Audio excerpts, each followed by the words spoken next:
If you want to disable two-factor authentication on Venmo, follow these simple steps to ensure your account settings are updated. This guide will help you navigate the app and make the necessary changes. Step 1. Open the Venmo app. Launch the Venmo app on your smartphone. Make sure you are logged into your account to access the settings.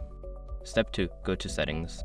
Tap on the menu icon, usually represented by 3 horizontal lines or your profile picture in the top corner. From the menu, select Settings to access your account preferences. Step 3. Select Security. In the Settings menu, look for the Security option. This section contains all security-related settings, including two-factor authentication. Step 4. Manage two-factor authentication. Within the Security section, find the two-factor authentication option.